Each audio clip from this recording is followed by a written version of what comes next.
All right, ladies and gentlemen, I'm going to call this meeting of the House Higher Education Committee to order. Thank everybody for coming. Due to the late hour, we're going to modify our agenda a bit, and I apologize. We have some people coming in right after us. We're going to hear 4:35. We can hear if we have people from out of town briefly. We can. If you've traveled, we'll hear from you on 5:15, and we're going to carry over HR 898 until tomorrow. We meet at noon tomorrow, so we're going to carry both those items over. There won't be action on them today, and ideally we would just introduce them without testimony. But if somebody has traveled to testify on HB 1515, we'll take that. We have a meeting that's immediately following us here. So what we have before us today is HB 1435. It's a proposition that I had right here in my folder. We had this, we've had this now for the third time. This is the gap funding measure that we had early yesterday morning, 8 o'clock. I'm going to present this from the chair if there's not an objection.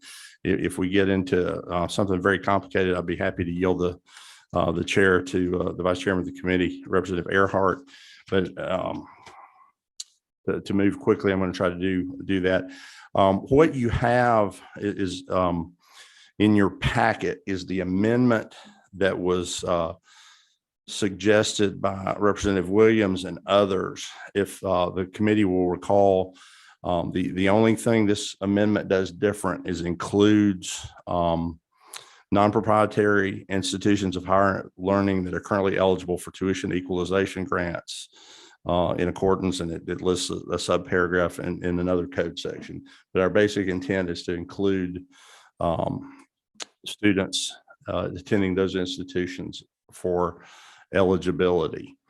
What we would need to do is get a motion on the original legislation, and that is LC. If somebody wants to write this down, that would be LC 500376S. That is the bill we have before us to discuss, and the amendment would go on to that bill. Now, what we're in the posture of in the committee is the substitute you have in your packet is LC 500377S. That is the exact language that we had before with the amendment attached.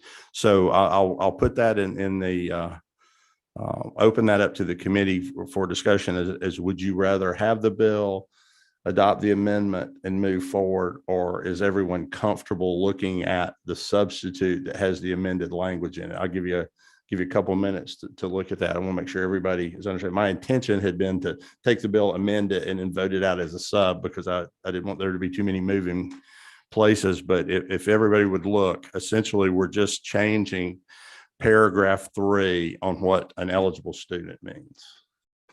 Do we have anybody online or in person here that has questions with that? Representative Park, I know you've been following this really closely, so if want to make sure you are fact checking me on that. Number 27. Thank you, Mr. Chairman. It'd be my opinion that we could move with LC 500377S. I think, in my opinion, that'd be cleaner. And I'll make that motion in due time, the appropriate time. I tell you what, since we're not going to take public comment because we've had that before. Now we would take a motion if you'd like to make it at this time. I make a motion to pass of House Bill 1435 LC 500377S. I have a motion and a second that we pass this item on to full committee as a committee substitute, and then just under discussion, if I may, the change that you see in the bill from what was before us last time is on lines 31 through 34, and the effect of that is to add private schools that are currently eligible for the tuition equalization grant. So what we have before us is a motion to approve House Bill 1435 with the due pass recommendation LC 50-0377S. Is there further discussion? Further discussion? No further discussion on the motion. All those in favor say aye. Any opposed, no. That motion is approved. We'll move this forward to rules with a due pass recommendation. I thank the committee. The secretary of the committee, Representative Bentley, do you want to tell us about your proposition, House Bill 1515? You're welcome to do it right there if you just press a button so I know which one you're at. Number 3.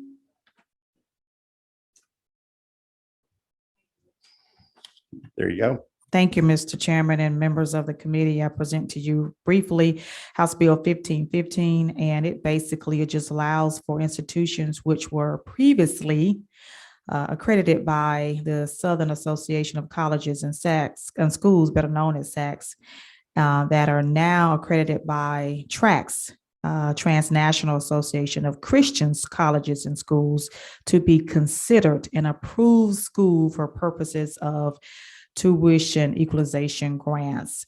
House Bill 1515 impacts only 2 schools in Georgia, and they are Morris Brown College and Payne College, and they are both historically Black colleges and universities, and it will allow their students to utilize the Hope Scholarship. So that is the gist of House Bill 1515. I ask you for your favorable support at the appropriate time. Put you on the spot.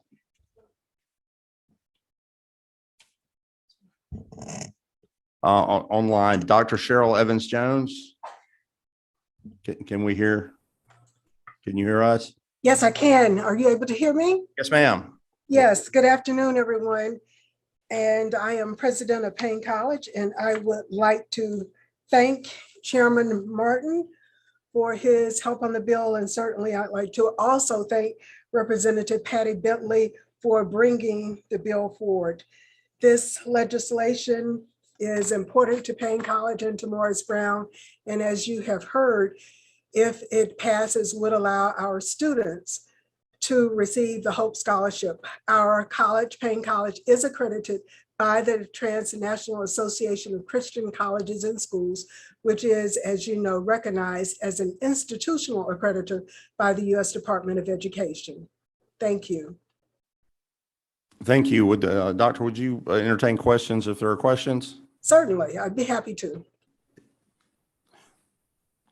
We have no questions. You did a good job. Thank you very much. Thank you. Thank you for your patience with us. I know we were running a little late today.